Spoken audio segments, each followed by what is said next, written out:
기독교의 역사가 이제 2000년이 넘게 진행이 되어 왔는데, 이 기독교의 역사를 살펴보게 되면 끊이지 않고 반복적으로 이 교회사에 등장하게 되는 위험한 사상들이 여러 개 있습니다. 그 위험한 사상들 중에 가장 대표적이고 위험한 것 중에 하나가 어떤 것이 있냐면, 하나님의 전적인 은혜라는 사실들을 믿지 못하고 인간의 능력과 열심을 강조하는 사상이 이 기독교 안에 아주 위험한 사상으로 오래전부터 자리 잡아왔죠.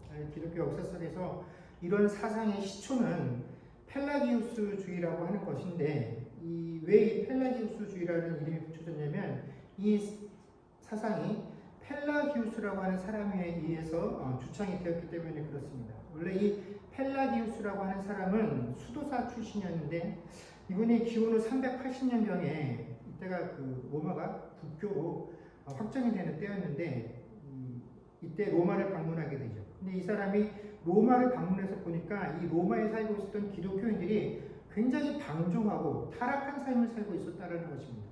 그래서 어떻게 기독교인이 이럴 수 있지 하고 놀라워했는데, 왜 이 사람들이 이렇게 되었나 그 이유를 살펴보니까 로마의 기독교인들이 어떤 생각들을 가지고 있었냐면, 내가 어찌 살든 올바로 살든 성실하게 살든 또 경건하게 살든 그렇지 않든 그것과 상관없이 이미 하나님의 뜻 따라서 내가 죽어서 천국에 가기로 결정이 되었기 때문에 나는 이 땅에서 내 마음껏 내가 원하는 대로 살아도 상관이 없어 라고 하는 이런 운명론에 빠져 있었기 때문에 기독교인들이 방탕했다라는 사실들을 보고 나서 이런 기독교인들에게 경종을 울려주기 위해서 이 펠라기우스라는 수도가 뭘 주장하냐면, 구원이 하나님이 시작을 하셨지만 이 구원을 완성하는 건 결국 하나님이 아니라 사람이다라는 것입니다. 하나님이 건져오셨지만 마지막에 네가 천국에 들어가기를 결정하는 것은 네가 그리스도인으로서 어떻게 살았느냐, 네 삶의 열심들이 결국 네 운명을 결정하게 될 것이다 라고 가르쳤다라는 것입니다.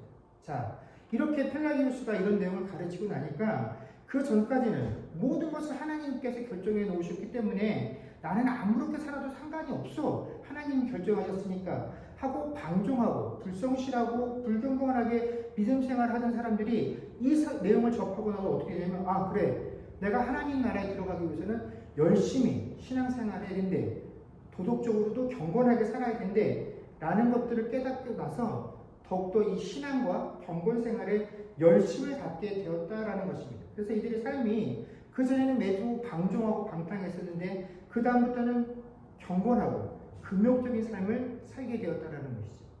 근데 이러한 사상이 이때만 있었던 것이 아니라 종교개혁 이후에도 여전히 존재했는데, 그때에는 알미니우스주의라고 하는 이 사람에 의해서 알마니안주의라는 내용으로 접해지게 됩니다.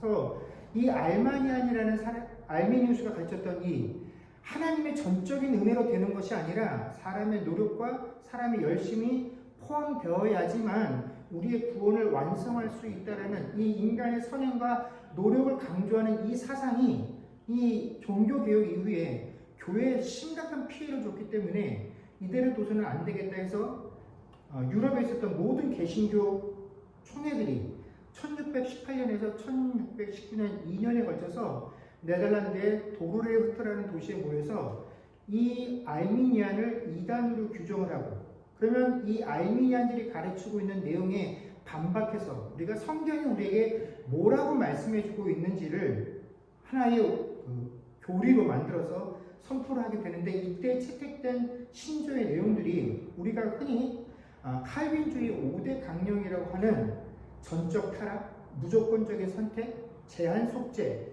불가항력적인 은혜, 성도의 견인이라고 하는 내용입니다. 그래서 이 5가지 교리의 내용을 따라서 우리의 구원과 우리의 구원의 완성은 사람의 노력과 열심은 전혀 포함되어지지 아니하는 하나님의 전적인 은혜의 결과로 이루어지게 된다는 것을 이 개신교회가, 개혁교회가 이것들을 교리로 정하게 됩니다. 그런데 이 이후에도 이러한 교리에 대항해서 아니야, 이것들이 다 완벽하지 않아, 오히려 보편적인 은혜, 그리스도인의 완전을 내세우면서 하나님의 주권을 인정하지 않고 하나님께서 예정하고 선택한 것만큼이나 사람들의 선택도 중요해, 하나님의 선택과 인간의 선택은 똑같은 힘을 가지고 똑같은 위치에서 판단해야 돼 라고 주장하는 교단이 등장하게 되는데 그게 바로 감리교죠.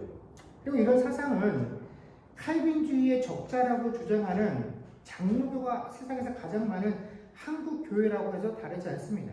그래서 하나님의 전적인 은혜로 충분하지 않고 하나님이 시작하셨지만 결국 인간이 완성해야 된다라고 하는 그런 여러 가지 사상들이 드러나는 것이 긍정의 힘이나 또 목적이 이끄는 삶과 같이 한결같이 이것들은 하나님께서 시작하셔서 완성하고 그 하나님의 은혜로 인해서 우리가 이것에 도달한다는 것이 아니라 이것에 도달하기 위해서 늘 네가 열심히 해야 된다. 사람이 열심히 해야 된다. 너의 의지가 중요하다라고 강조하는 그런 특징이 있다라는 것입니다. 근데 사실 이런 긍정의 힘이니 또 목적이 이끄는 삶 이런 세미나가 등장하기 이전부터 훨씬 전부터 한국 교회 안에는 이 인간의 열심과 행위를 하나님의 은혜보다 더 귀하고 가치 있는 것을 여기는 그 이론이 존재해야 하는 게 뭐냐면 천국 상급론입니다.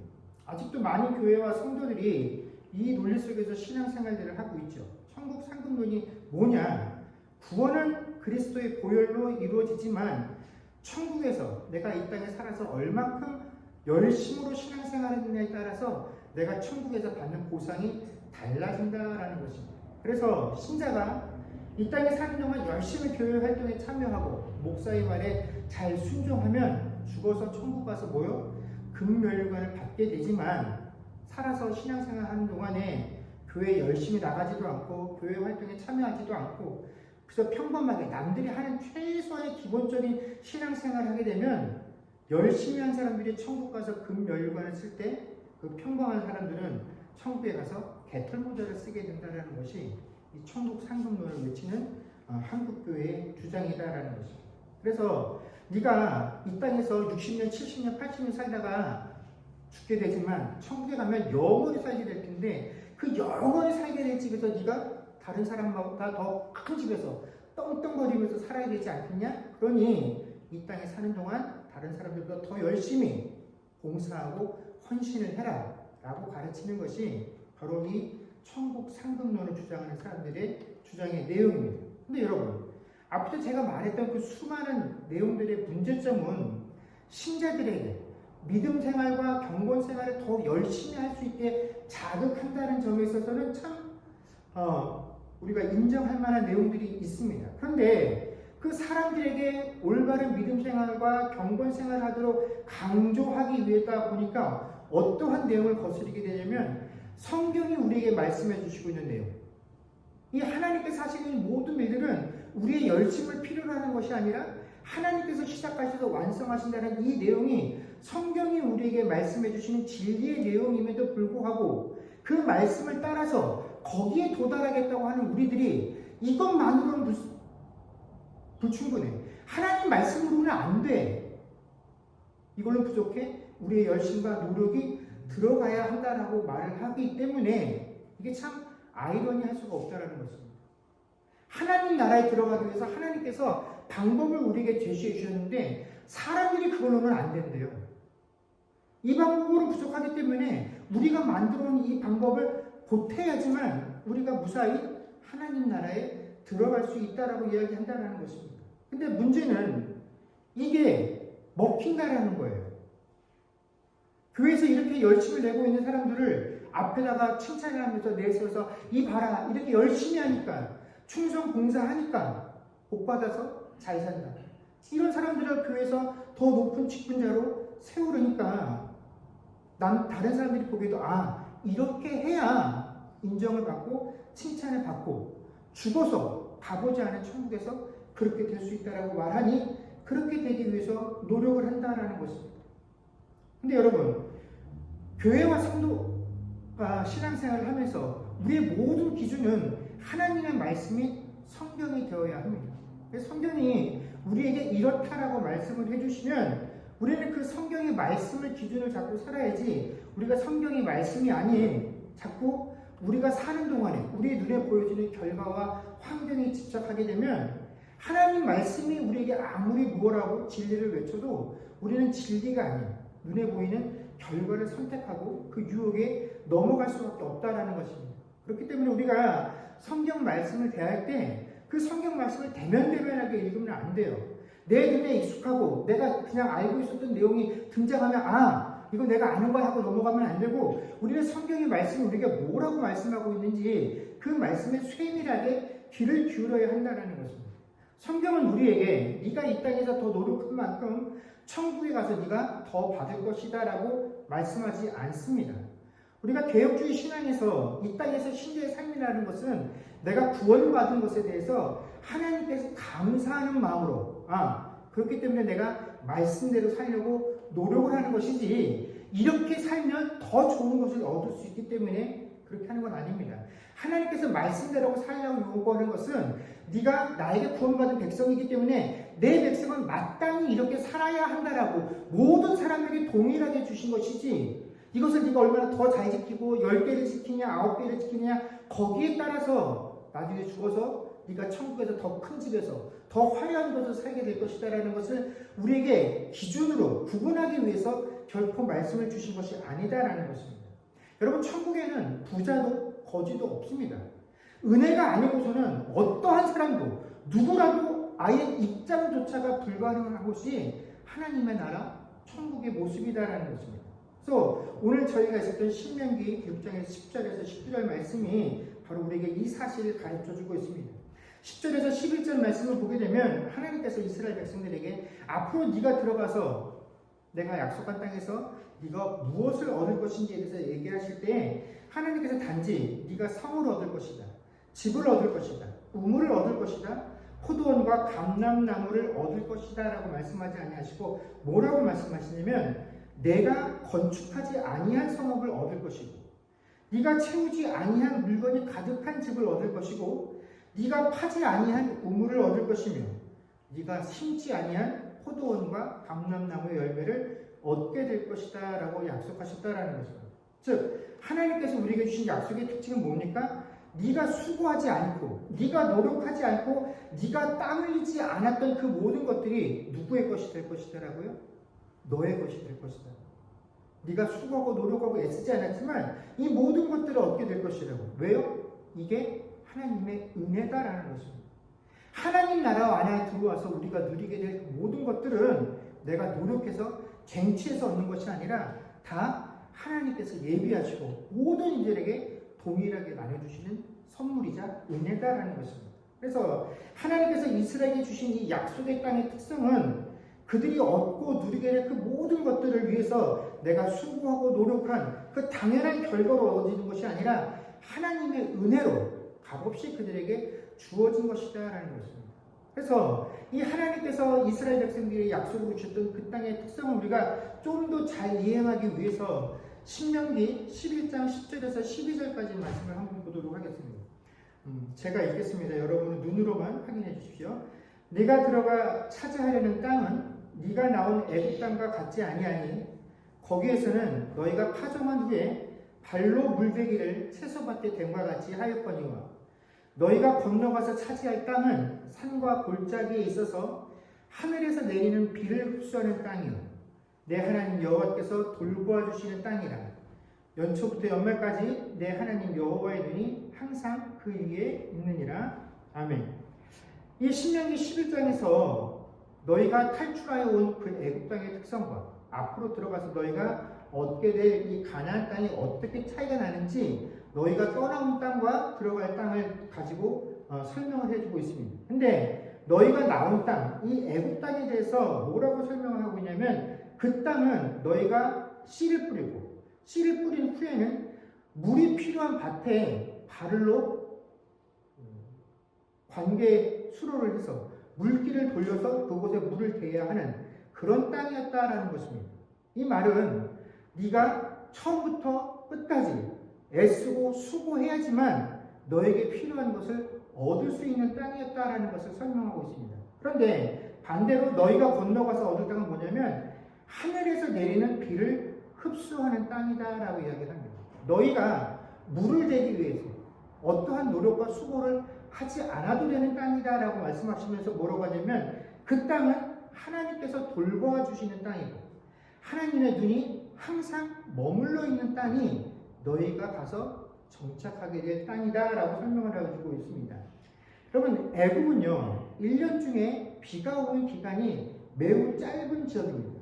그래서 이 나일강은 고대 문명이 발달했는데 어떻게 이런 비가 오지 않는 지역에 고대 문명이 일찌감치 발전할 수 있었냐면, 이 나일강이 비가 와서 범람하게 되면 어떡합니까?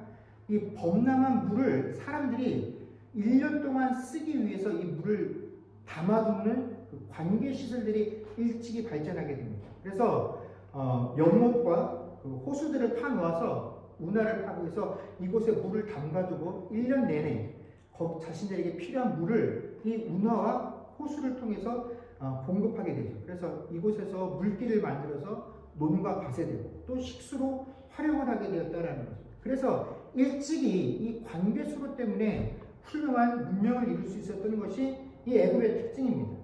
그래서 이 애굽의 농사 방법을 보게 되면 철저하게 인간의 힘과 노력에 의존하는 것이었습니다.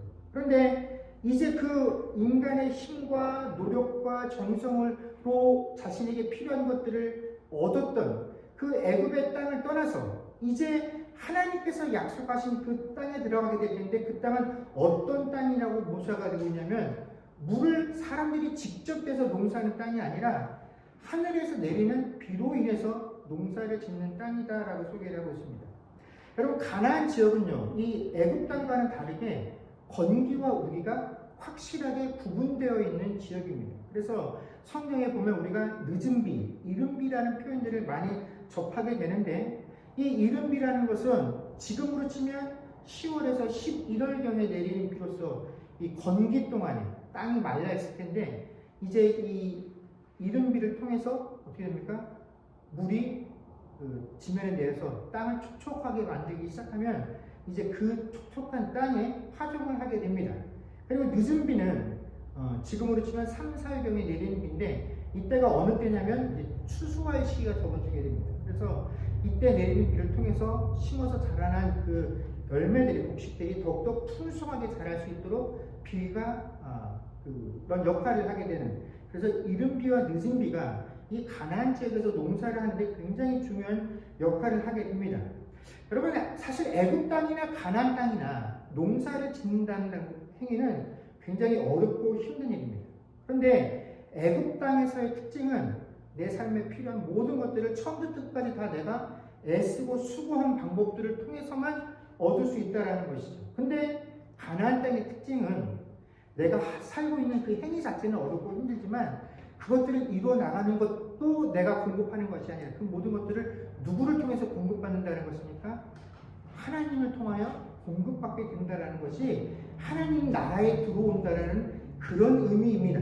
그래서 우리는 이것을 하나님의 은혜로 우리가 살아간다라고 표현을 하죠.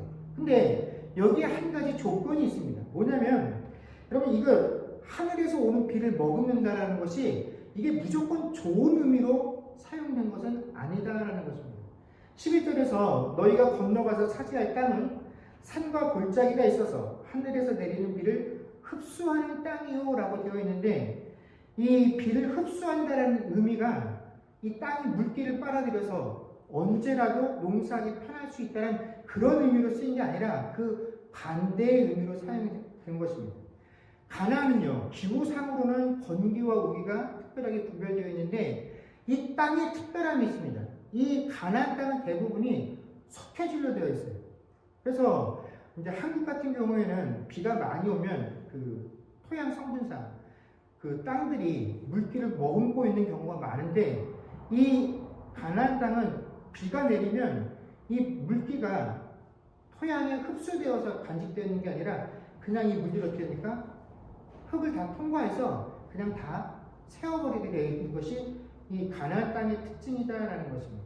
자, 비가 와야지만 농사를 지을 수가 있어요. 근데 그 비가 내리면 언제라도 사용할 수 있게 안전하게 땅에 머금어 있는 것이 아니라 내리는 족족 필요한 것만 채워주고 어떻게 됩니까? 물기가 다 싹 빠져나가기 때문에 어떻게 할 방법이 없어요. 그러니까 이 가나안 땅에 들어와서 하나님의 은혜로 산다라는 건 뭡니까? 비가 꼭 필요한데, 그래서 하나님이 비를 공급해 주시는데, 그 하나님의 은혜가 없으면 절대로 살 수 없는 지역이 하나님께서 우리에게 주신 약속의 땅의 특징이다라는 것입니다. 즉, 하나님께서 우리에게 말씀하신 그 약속들은요, 처음부터 우리의 능력이나 우리의 열심과 우리의 지혜는 아예 처음부터 아무런 효과도 발휘할 수 없는 것이 하나님 나라의 특징이다라는 것입니다. 하나님이 우리를 그런 나라로, 그런 곳으로 우리를 불러들이시고 우리를 그런 곳에 당신의 백성으로 삼아주셨다라는 것입니다. 그래서 우리가 하나님의 은혜가 되었다, 자녀가 되었다라고 하나님의 은혜를 받는다는 그 의미는 하나님의 은혜로만 산다라는 의미입니다. 그래서 그 은혜가 지금 내 안에 한번 들어오면 죽을 때까지 그 은혜가 차고 있어서 아무 걱정거리가 없는 게 아니에요. 그 하나님의 은혜는 주어지면 기쁘고 감사할 때 어떻게 해요? 그냥 빠져나갑니다. 그래서 어떻게 돼요? 계속 그것을 우리가 위해서 애쓰고 노력을 해야 한다는 것입니다. 이 은혜가 내 안에 머물러 있을 수 있도록 우리가 항상 애쓰고 노력하고 그 하나님께서 주시는 그 은혜의 공급함들을 늘 사모함들이 있어야 한다는 것입니다. 내 지혜와 내 능력으로, 내 경험으로 어떤 것도 채울 수가 없는 것이 하나님이 우리를 불러주신 하나님 나라의 특징이다라는 것입니다. 그래서 오늘 본문 말씀을 보게 되면 하나님의 백성들이 하나님께서 약속하신 것처럼 그들이 건축하지도 않았고 그들이 채우지도 아니었던 우물을 사용하면서 또 그들이 심지 않았던 나무들의 과실을 얻을 수 있는 그런 환경 가운데 들어왔음에도 불구하고, 그렇다면 이 모든 것이 하나님의 은혜로 풍족한 것들을 누릴 수 있는 그런 삶이 되었다라고 한다면 아무 걱정할 것이 없을 것만 같은데, 그런 모든 것들을 우리에게 주겠다라고 약속하시고 나서 그 다음에 하나님께서 뭘 말씀하시냐면 우리에게 경고를 주고 계신다라는 것입니다. 그것이 12절에서 14절입니다. 너는 조심하여 너를 애굽 땅 종되었던 집에서 인도하여 내신 여호와를 잊지 말고 내 하나님 여호와를 경외하며 그를 섬기며 그의 이름으로 맹세할 것입니다. 너희는 다른 신들 곧 내 사면에 있는 백성의 신들을 따르지 말라라고 하나님께서 그 백성들에게 경고하고 계신다라는 것입니다. 하나님께서 이 모든 것들, 너희가 애쓰지 않고 수고하지 않고 땀 흘리지 않았던 그 모든 것들을 너희에게 선물로 주면서 이것들 너희가 누리고 살게 될 것이다라고 말하면서 이 모든 것들을 선물로 줄 것인데, 근데 그것들을 받을 때 너희가 이것에 주의하라고 경고하시는 것이죠. 하나님을 사랑하라고 명령하십니다. 이것을 주신 분이 하나님이시다라는 사실을 잊지 말고 하나님을 경외하며 하나님을 섬기라라고 당부하셨다라는 것입니다. 그러면서 이 모든 당부들을 단순한 경고로 끝내지 아니하시고 너희가 그렇게 하지 못할 때 너희들에게 어떠한 일이 있을 것인지에 대해서 15절에서 너희의 하나님 여호와께서 내게 진노하사 너를 지면에서 멸절시키실까 두려워하노라라고 말씀하셨다는 것입니다. 이 모든 것들을 우리에게 은혜로 선물로 주실 만큼 은혜가 풍성하신 그 하나님이신데, 이 모든 것들을 우리에게 주시면서 하나님께서 뭐라고 요구를 하시냐면 이것들을 너희에게 준 이가 하나님이시다라는 사실을 잊지 말라라는 것입니다. 그래서 그 하나님을 경외하고 섬기라라고 이야기를 합니다. 그래서 너희가 만약에 그렇게 하지 않으면 하나님께서 어떻게 해요? 진노하사 너희를 그 땅에서 멸절시키실까 두렵다라고 얘기하십니다. 하나님이 우리를 사랑해서 이 모든 것들을 값없이 주셨음에도 불구하고 이 모든 것들이 하나님 은혜로 된 것이고 이것을 허락하시고 주신 이가 하나님이시기에 그 하나님을 사랑하고 경외하고 섬기는 일을 게을리하게 될 때 하나님은 어떻게 해요? 단호하게 하나님 주신 그 모든 것에서 우리를 멸절시키겠다라고 또한 말씀하신다라는 것입니다. 그러면서 이것이 단순히 허투른 약속이 아니라는, 경고가 아니라는 것을 과거에 있었던 사건을 통해서 그들에게 강조하십니다. 16절에 보면 너희가 마사에서 시험하는 것 같이 너희 하나님 여호와를 시험하지 말고라고 이야기합니다. 이 마사는 출애굽기 17장에서 벌어진 사건인데 여기서 어떤 일이 벌어지게 되냐면 이스라엘 백성들이 애굽에서 탈출한 이후에 그들이 신광야에 들어갈 때 먹을 것이 없어서 하나님에게 먹을 것이 없다라고 원망을 합니다. 그래서 하나님께서 그들에게 만나와 메추라기를 공급해 주셨죠. 그래서 이 배고픔의 문제들을 해결하고 나서 또 얼마 안 지나서 그들이 이번에는 르비딤이라고 하는 곳에 이르렀을 때 마실 물이 없다라고 또 하나님을 원망하고 불평하기 시작합니다. 근데 이때 불평과 원망 속에 그들이 심각한 범죄를 저지르게 됩니다. 그 내용이 뭐냐면 출애굽기 17장 2절에서 3절입니다. 제가 읽겠습니다. 백성이 모세와 다투어 이르되 우리에게 물을 주어 마시게 하라. 모세가 그들에게 이르되 너희가 어찌하여 나와 다투느냐? 너희가 어찌하여 여호와를 시험하느냐? 거기서 백성이 목이 말라 물을 찾으매 그들이 모세에게 대하여 원망하여 이르되 당신이 어찌하여 우리를 애굽에서 인도에 내어서 우리와 우리 자녀와 우리 가축이 목말라 죽게 하느냐? 아멘. 여러분 이 17장 출애굽기 17장 2절에서 3절에서 모세가 이스라엘 백성들을 책망한 내용들을 들어보게 되면 우리가 그 전에도 이 내용을 많이 들었어요. 그래서 이 내용을 들으면 이스라엘 백성들이 하나님을 원망하고 모세를 원망했구나. 그래서 하나님을 신뢰하지 못하고 원망하니까 하나님께서 그들에게 징계를 내리셨구나 라고 이해하기 쉽습니다. 맞습니다. 근데 이렇게만 이해를 하면 이 출애굽기 17장에 등장하는 문제의 핵심을, 범죄의 심각성을 절반만 이해하는 거죠. 여기서 모세가 뭐라고 말을 하냐면 2절에서 야 물이 없는데 너희가 왜 나와 다투느냐라고 그들을 책망합니다. 하나님께 이야기해라. 그러면서 지금 너희가 나를 시험하는 게 아니라 하나님을 시험하고 있다라고 이야기를 합니다. 무슨 말이냐면 이스라엘 백성들이 물이 없어서 목이 말라서 이 문제를 가지고 모세에게 나왔는데 하나님이 어찌해서 우리에게 물을 주지 아니하셔서 우리로 하여금 우리를 이렇게 고통스럽게 하느냐라고 말하지 않고 처음부터 끝까지 왜 네가 우리를 애굽 땅에서 건져내어서 우리를 이 땅에서 이렇게 곤란을 겪게 하느냐라고 모세를 향해서 원망하고 불평을 내었다라는 것이죠. 그래서 이 사건이 무엇을 보여주냐면 이 이스라엘 백성들은 자신들이 출애굽한 이 상황을 지금 어떤 식으로 받아들이고 있냐면 하나님께서 그들의 조상에게 약속하셨던 그 약속을 이루기 위해서 우리를 구원하여 내셨다. 우리를 이 애굽 땅에서 건져서 이곳까지 인도하시니가 하나님이시다라는 그 사실을 구원의 사건으로 바라보는 것이 아니라 훌륭한 지도자인 모세가 우리를 핍박받고 있는 이 압제하고 있었던 애굽으로부터 우리를 탈출시키셨다는 인간적인 견지에서 이 사건을 바라보고 있었다라는 것입니다. 그래서 지금 자신들이 겪고 있는 이 모든 일들이 하나님께서 만드신 구원 사건의 연장이라고 보지 못하고 이 일을 모세가 이뤄낸 인간적인 역사적인 사건으로 판단을 하고 있었다라는 것입니다.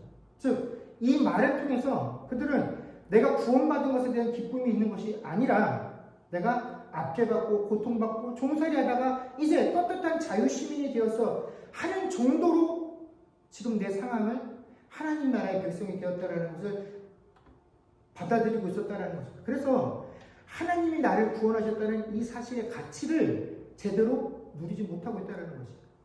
내가 목이 마르고 먹을 것이 없으니까 하나님께서 우리를 구원하셨다는 이 영적인 사건에 대한 기쁨이 없이 내가 살고 있는 이 환경의 어려움이 닥치면 하나님이 나를 구원하는 것이 도대체 내 삶에 무슨 의미가 있느냐는 것입니다.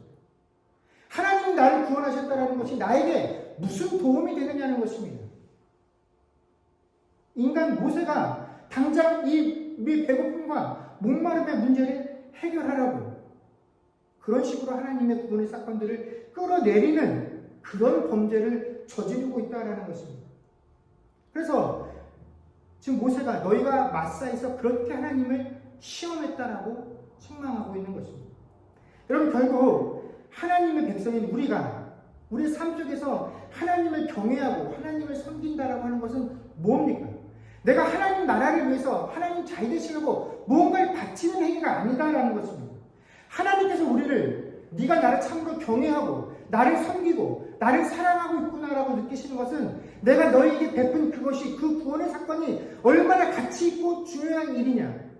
내가 살아가면서 하나님의 백성으로 이 땅을 살아갈 때에 목이 마르고 먹을 것이 없어서 고통스러운 그 사건이 하나님께서 나를 구원하신 그 사건보다 더 중요할 수 없다라는 것. 그 모든 인생의 삶의 어려움의 문제들이 결국은 내 구원의 사건 안에 포함되어져 있다는 것. 그래서 내가 그것 때문에 힘들고 어렵지만 나를 구원하신 하나님께서 그 문제 또한 해결하신 이가 하나님이시다는 사실을 믿고 신뢰하는 것. 여러분, 그것이 우리가 믿는 자로서 하나님을 사랑하는 방법이다라는 것입니다. 그것이 하나님을 경외하고 하나님을 섬기는 방법이다라는 것이죠. 근데 너희가 마사에서 그렇게 하지 못했다라는 것입니다. 그러면서 이제 앞으로 들어갈 그 땅에서 그렇게 하지 말라라는 것입니다. 하나님께서 너희에게 모든 것을 주실 것인데 그 모든 것을 주시니가 하나님이시고 너희가 가지고 있는 경험과 지혜와 그 어떤 것으로도 너희들의 삶의 문제를 해결할 수 없는 것. 그것이 바로 하나님 나라 특징이다라는 것입니다.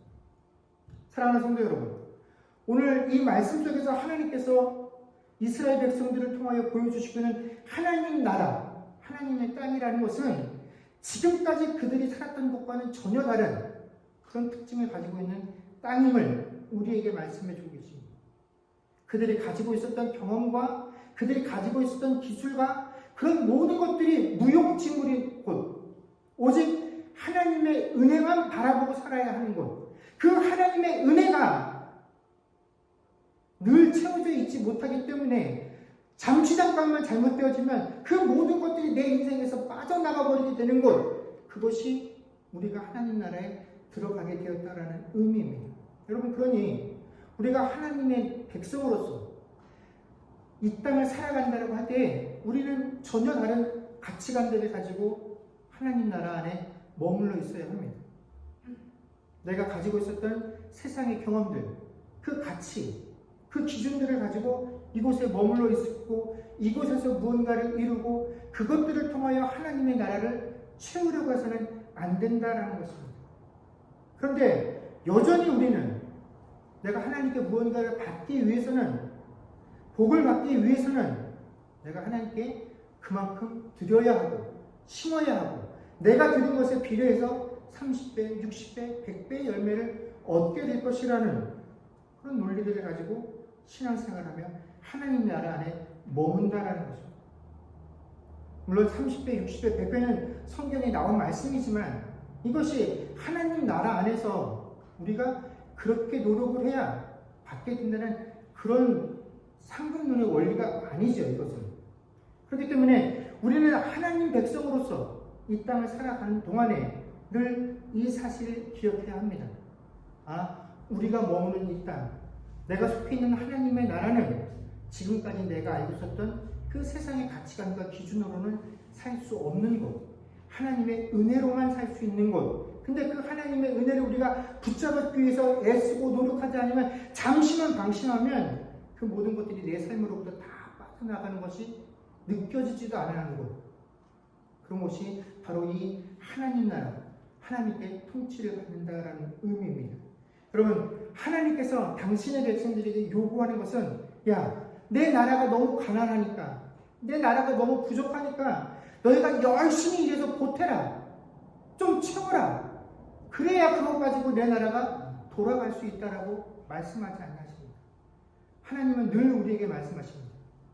네가 심지 아니한 것을 네가 거두게 될 것이고, 네가 짓지 아니한 집에서 네가 머물게 될 것이고, 네가 파지 아니한 그 우물에서 너에게 필요한 물을 얻게 될 것이고, 근데 내가 너희에게 이 모든 것을 주면서 원하는 것은 마음껏 쓰고 자랑하며 누리되 이 모든 것을 주시니가 하나님이시다라는 사실을 잊지 말라라는 것입니다.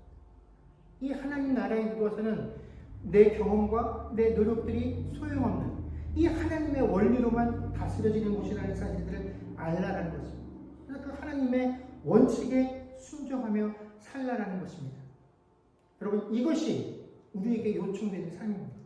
그런데 우리의 생각 같아서는 아무것도 하지 말고 하나님께서 주시는 것들을 다 누리기만 하면서 그저 이것이 하나님께로 왔다는 사실을 위해서 늘 감사하고 기뻐하고 그런 하나님을 사랑합니다라고 말하면 될 것, 너무 간단한 것 같은데, 여러분이 타락한 인간의 본성이라는 것은요, 하나님께서 살라고 한 방식대로 살지 못합니다.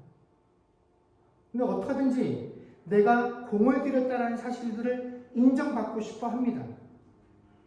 마치 하나님께서 에덴 동산 안에 생명을 알게 하는 나무를 세우시고 먹지 말라라고 경고하셨음에도 불구하고 이것들을 볼 때마다 먹음직스럽고 보암직스러워서 그것에 대한 유혹을 받고 결국에는 그것을 따먹는 것처럼 하나님의 말씀이 우리에게 이렇게 말씀해 주셔도 우리는 이 내 열심, 내 헌신, 내 땀을 이것에 대한 인정과 보상에 대한 요구를 여러분 쉽게 떨지 못하는 것이 우리 타락한 인간들의 본성이다라는 것입니다.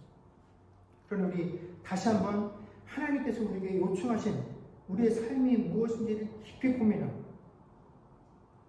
하나님께서 새롭게 허락하신 그 하나님의 나라의 도리를 따라 이 땅에 사는 동안에 우리가 참으로 하나님을 경외하며 섬기며 사랑하는 삶을 사는 저와 여러분 될 수 있기를 주의 이름으로 간절히 축원합니다.